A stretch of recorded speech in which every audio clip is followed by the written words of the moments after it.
Good evening, and welcome to another Whisky Me live tasting. Thanks for joining us on a cold January. I assume it's cold wherever you are. It's certainly cold where I am. So let's get something inside us to warm ourselves up a little bit. Super excited this month to be tasting two great whiskies, hopefully. I'm going to come back to that shortly. We're going to be tasting Old Pulteney 15 to begin with, which is this month's Scotch single malt. And then, all being well, we're going to taste Morris Signature. For the Morris, we are being joined by Darren Peck from Morris Distillery down in Australia, down under. We've got some connection issues going on at the moment. We're hoping they're going to be resolved within the next 10 minutes because we're going to start our tasting, as we always do, with our Scotch single malt, which is Old Pulteney. So keep your fingers crossed for some magic to happen with Australia whilst we go on and taste Old Pulteney. So to join me on the journey for Old Pulteney, we are welcoming back a return guest. In fact, he's a return guest, the only person to have been on our live tasting what will now be 3 times. We must like him a lot. It's Stuart Baxter. Hey, Stu. Hello. How's it going? Good to have you back again. Fantastic to be back 3 times. Wow. Yeah. So if you missed the last 2 times that Stuart's been on, you should definitely go back and check them. Stuart is the brand ambassador, global brand ambassador for both Old Pulteney and for Balblair, which I've not been shy about saying are 2 of my favourite distilleries in Scotland in previous tastings. And we previously did Old Pulteney Huddart, which is the smoky one. I think that must have been a couple of years ago now. And Balblair 15, I think it was we did, right? Yeah, I think so. Yeah. And now we're on to Old Pulteney 15, and I am like literally on the edge of my seat because this is just, I think, one of the best 15-year-old whiskies bottled in Scotland today. And I hadn't tried it for a while, and then my pouch turned up, and I was like, yeah, it's still one of the best 15-year-old Scotch whiskies bottled in Scotland today. It's an absolute belter.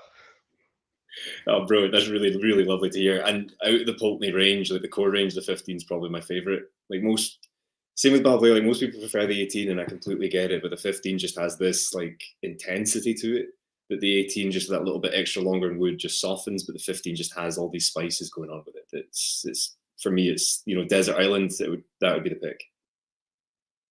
Yeah, I mean, I'm not far behind you. We can be on the same desert island if you like. Um, so for those who weren't around when we did Old Pulteney last time, which may be quite a few people, maybe let's sort of do a kind of bit of a story around the history of the distillery, if you don't mind. Yeah, of course. So established 1826. So around that time when a lot of distilleries were kind of established in that 1824 space. We're all the way up in Wick. For anyone that doesn't know where that is, I'm not necessarily surprised because it is that far north.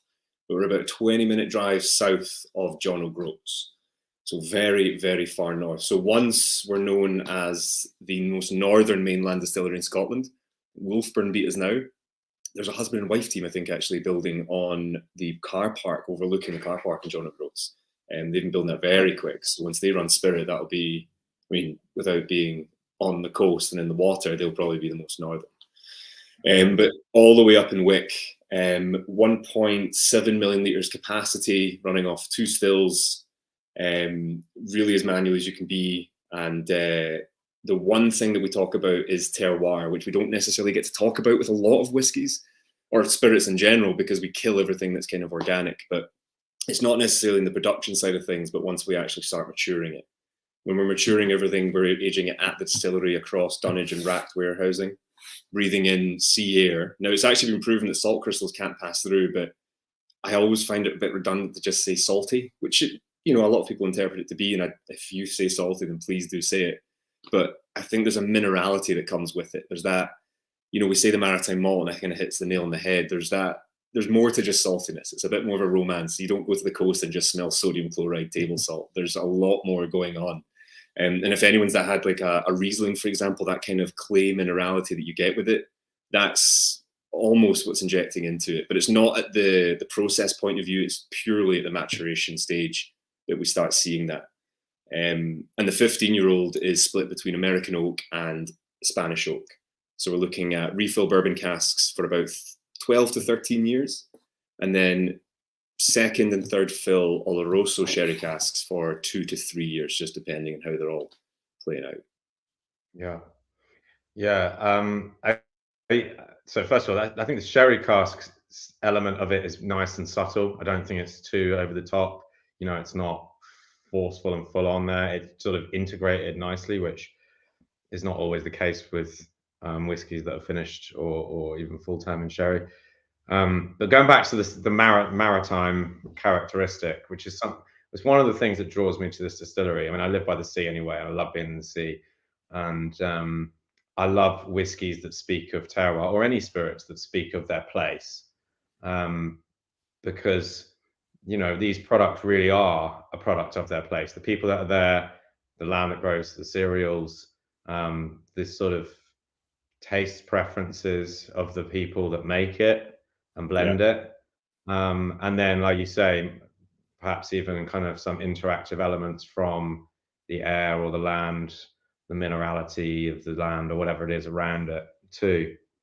And I'm always quite conscious of the power of suggestion with spirits tastings. And I think it's sometimes easy to say, oh, this tastes of this, and everyone's like, yeah, cool, it does.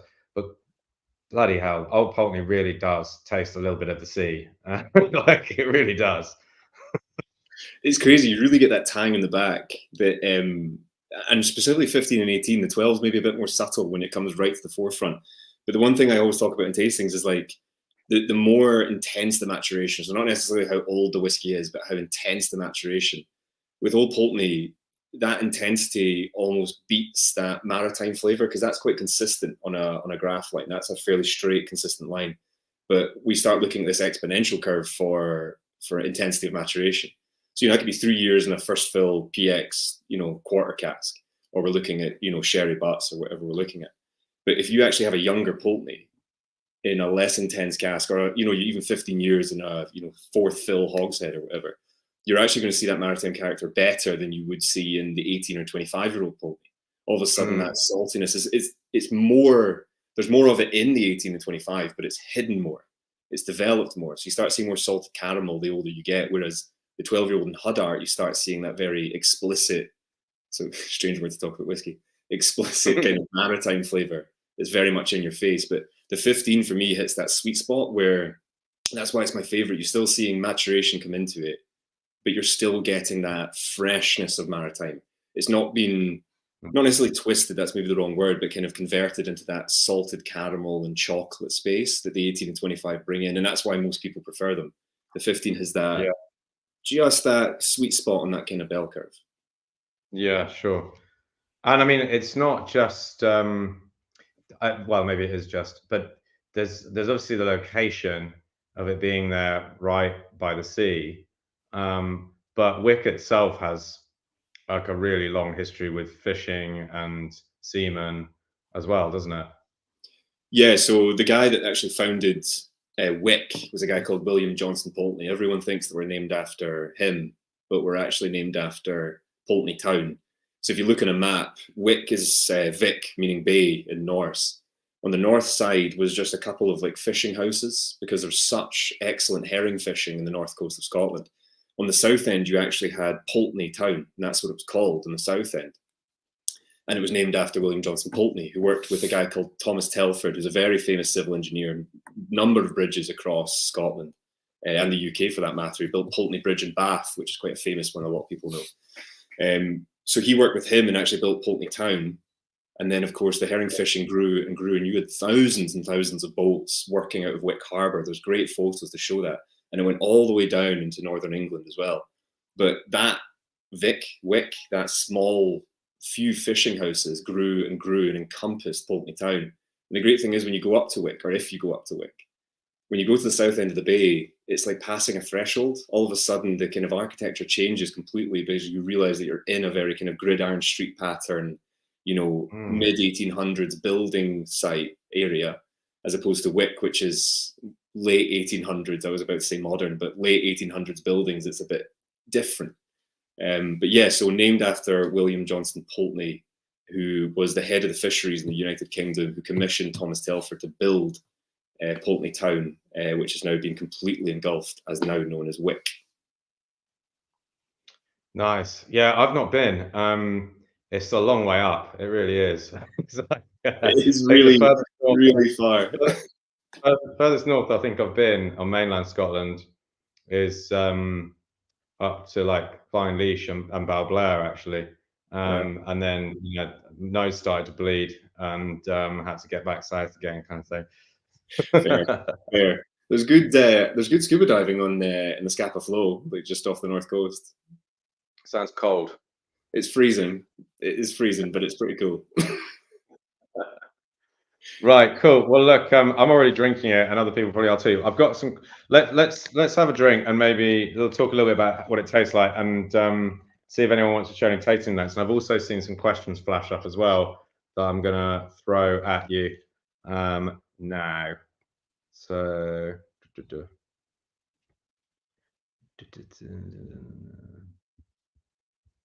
Oh well, there's a tasting note.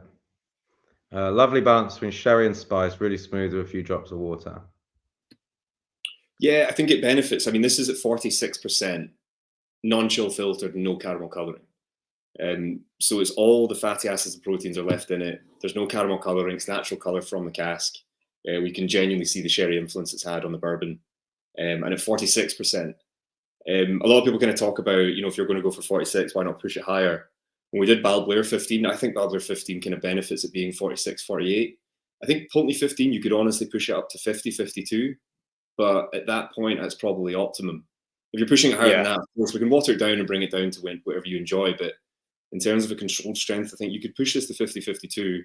But I think 46 is a great strength for it. And at least it's up there and not 40. I think we would lose a lot of what we're getting in the glass if we brought that down to 40. Yeah. No, I agree. I think the spice is about right at that strength. And it does depend on the whiskey, doesn't it? I mean, I think some of us are guilty of always saying, oh, just bottle it at 50. And of course, you can always add water, but actually sometimes that's a bit inconvenient. It's nice to know what strength the distiller or blender wants you to drink it at, Yeah, absolutely. Yeah. The question, the smoky one, is Huddart, which you can buy on our website still, and you can buy pouches of it, I think, on our website still if you want to try a little bit. And it's tasty. It is just a smoky Old Pulteney, and it's really good. Named after the street that the distillery's on, I think, isn't it? Yeah, and named after the street that the distillery's on, which is named after a guy called Captain Joseph Huddart, who helped map out Wick for Thomas Telford. So I always wondered why we didn't call it the Telford as a non-statement, but that's the reason that we called it Huddart, was the street and the captain. Couple more questions. You can really oh, that's another question. I thought it said, can you really tell me the casks on this one, rather than you can really tell the casks on this one? I mean, I can answer the fictional question as well.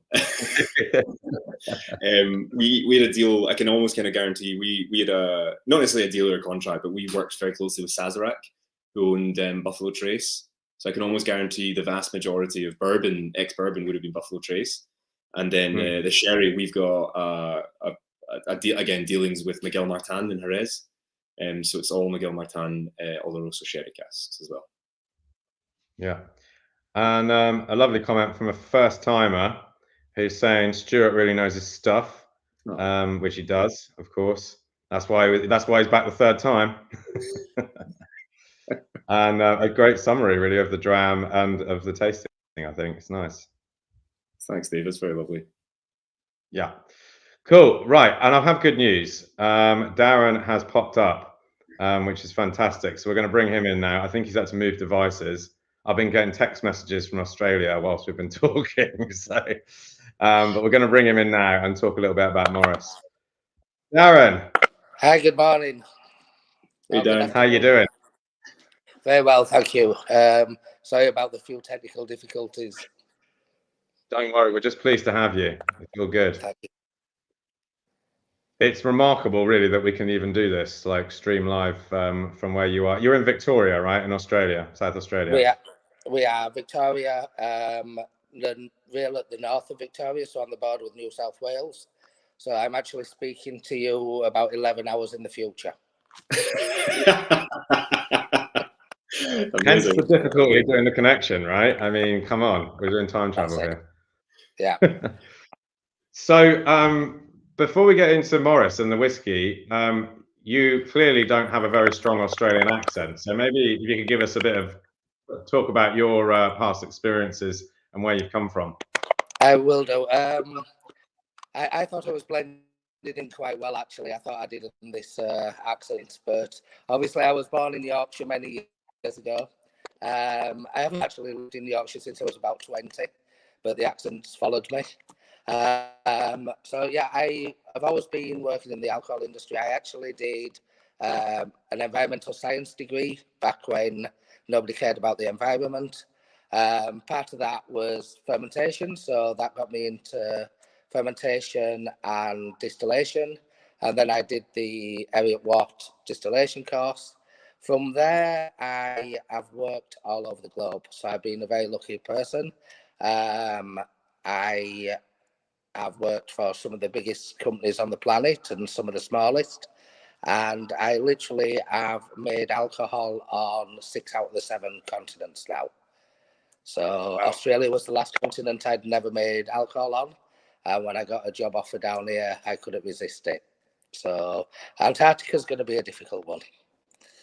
Yeah, I was going to say that might be tricky.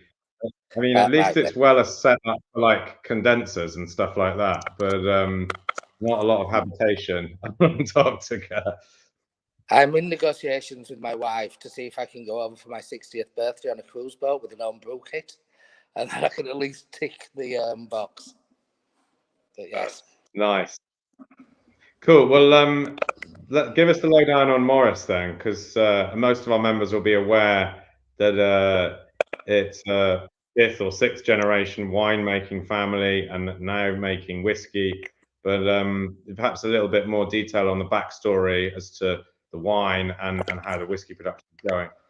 Yeah, certainly. So, unfortunately, because I've had to change devices, you can't actually see the view as well behind me as I'd have liked, because I'm actually surrounded by 100-year-old casks, all which have been used for fortified wine production. So, one of our unique aspects is that our fortified casks, which go into our musket barrel or some of the signature has been through, some of those casks actually are family casks. We own the casks.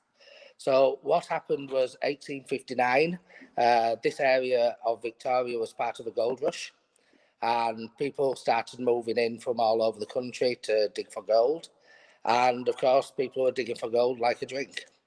And the Morris family planted vineyards and started making fortified wines. Now, fortified wines were integral to Australia until about the 70s, where we started moving more towards table wines, because they will last and they were being produced to be really shipped to the military, etc., so that people could take their wine with them. What happened here was there was a racehorse called Fairfield, and Fairfield was actually sold to build the first vineyards.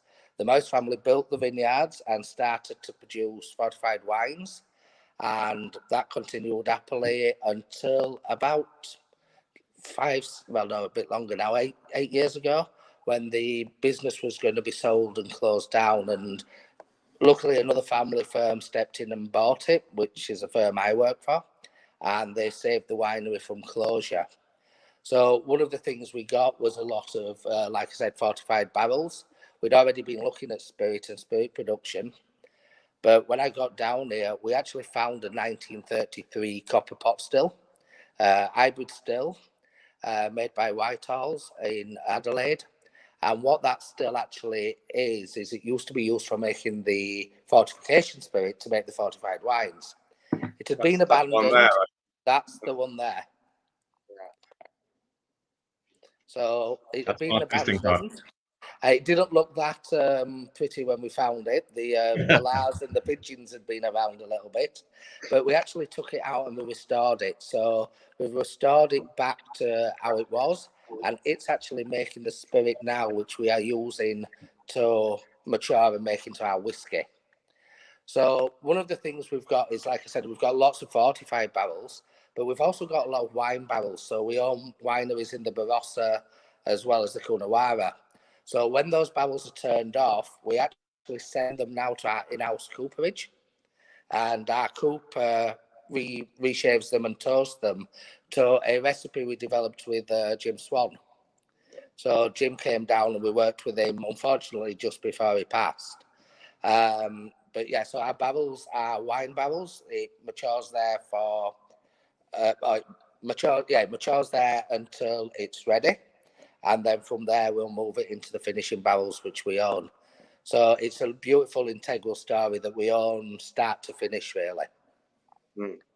So give us the timeline of when the distillery was up and running to when you first started releasing product.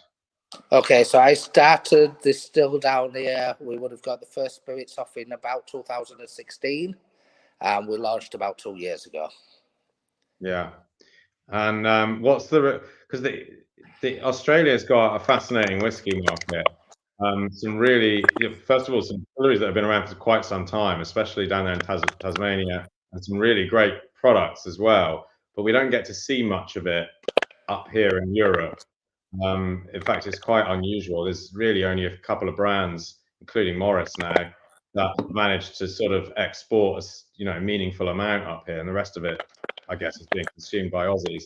So what's the market like domestically for whiskey down there? Is there a real kind of movement towards drinking Australian whiskey?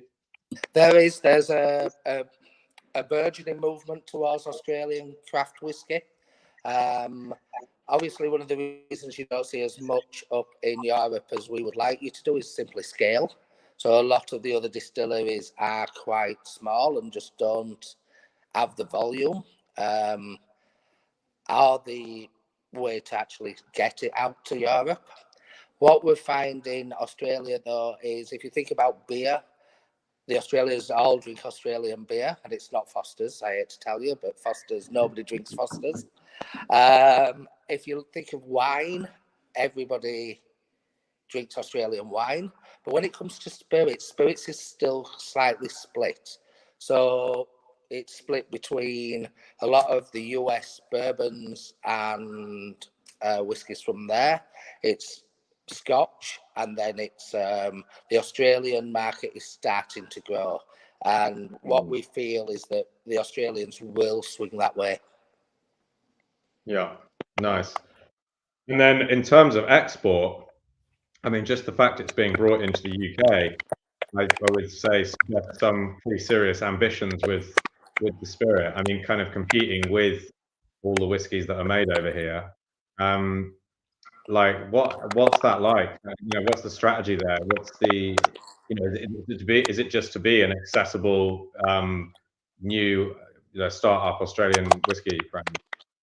It isn't. It isn't. We always knew it would be a challenge coming to the UK because UK is obviously the home of Scotch. So we're coming right to the back garden and showing you our product. What we have always said though is I never wanted to be a Australian whiskey or that's right. I never wanted to be a whiskey what was taking a Scotch whiskey or a Welsh whiskey or an Irish. We wanted to be a damn good Australian whiskey. That's all we said. So what we wanted to be was a really good whiskey. And I know we've delivered that. So people in the UK, although they can get their Scotches, people are getting to be more adventurous and wanted to explore and wanted to taste different things. And what we can offer is a different take on whiskey. It's an excellent product. It's very drinkable. It's very smooth. And it means that you can have something different while in that back garden of Scotch. What do you think going forward is going to become the sort of style of Australian whiskey? Do you think it's going to be a use of a lot of wine casks? I mean, we've seen it with Starward as well, like a pretty liberal use of red wine casks. Do you think that going forward is going to start to cement the style of Aussie whiskey? It will and it won't. So although we use ex-wine casks, we actually repurposed them so far using the James Swan method and our own coopers that we don't actually pick up a lot of that red wine character. So I know that some distilleries do, and they actually like that red wine character. I try to steer away. Oh no! Oh dear. Oh no. Okay. Are we back? I wanted the oak character so that we got a good base whiskey that then could be finished in the fortified. And my ambition was that the fortified is the overriding driving end flavour rather than the red wine cask. And it will depend which way businesses go, and it will depend a little bit for other distilleries where that cost base is. Yeah. Right. Well, it's really interesting. I'm super excited about distilleries starting up anywhere in the world and kind of putting their fingerprint on the category, and especially so when it's, you know, connected with a winemaking dynasty and with all the access to casks you have as well, and the expertise in coopering and all that sort of thing. Stuart and I were talking about it before we started going live, about how interesting it is having that sort of closed loop almost of production. It's exciting. Yeah, and we actually even have everything down to the family brewery. Yeah, that's cool as well. Yeah, the brewery too. So talk us. Have you got some whiskey in front of you there, Darren? Or I actually have. I'm having a breakfast aperitif. Yeah. So I've actually got some of our signature whiskey here. I believe that's the one that everybody has received this month. And to talk you through this one, this is our signature whiskey. It's the whiskey which I put together to be really, really approachable and really easy drinking. It's matured in those French and American ex-wine casks. It's then finished very briefly in some of our muscat casks. What you'll find is that it should be a medium gold colour. It's got a subtle aroma of caramels and marzipans, and a little bit of spirit on this one today. That could be because it's there's a few, you said marzipan, the kind of almond and cherry. There's a few people on the chat who are saying plum, which I guess kind of is in line with that, or damson even. All these kind of dark, wintry stone fruit type things along the same lines as a cherry or an apricot or a plum or whatever. Yeah. Yes. And so what I've done here, though, is I've actually put something together. I don't believe that whiskey has to kick you on the way down to be a good whiskey. I actually like drinking my whiskey and it just goes down and it does the job. So this one you'll find is extremely smooth and very easy drinking. So this is at 40%. But yeah, you'll find there's very little afterburn. It should be quite smooth. Goes down. It finishes off with some of that delicate mouthfeel, a bit of dried fruit, which comes from the wine casks, the fortified wine casks. And I've actually, this one I put together to literally be a Friday night drink. So you can sit there and open the bottle and have a few drams, and an old story from Friday morning. 7 o'clock in the morning. But it's also ideal for mixing. So make it into your cocktails, add your favourite mixer to it. I'm not a guy who's opposed to whiskey being mixed. I always remember a story from when I was in Scotland many years ago. And I was in a bar with quite a famous head distiller, and a gentleman from the US walked in and ordered very, very good whiskey with Coca-Cola. And you could see people gasp. And this head distiller just grinned. He said, Darren, there's 3 things you've got to know about whiskey. He said, number 1, when you've paid for the whiskey, it becomes yours. He said, number 2, you do whatever you want to do to that whiskey to make you enjoy it.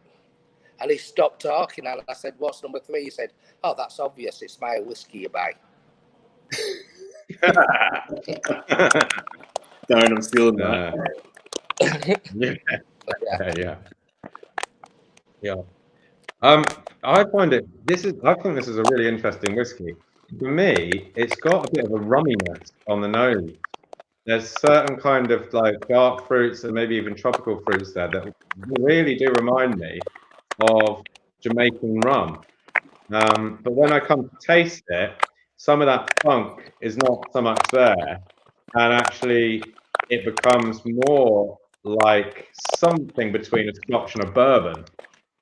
There's a fairly strong kind of spice and wood characteristic in there, but none of those things to take away from the fact that I find it quite delicious, and I think the aroma especially is very intriguing and interesting.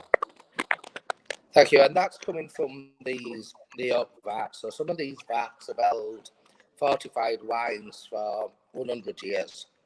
So obviously the wine cycles through them. But we've actually got wine on this site from the 1930s, which is still mature in oak cask. So you can just imagine the flavour that absorbs into the wood. Are you using wooden vats? Sorry, are you using wooden vats and then utilising the whiskey in those vats?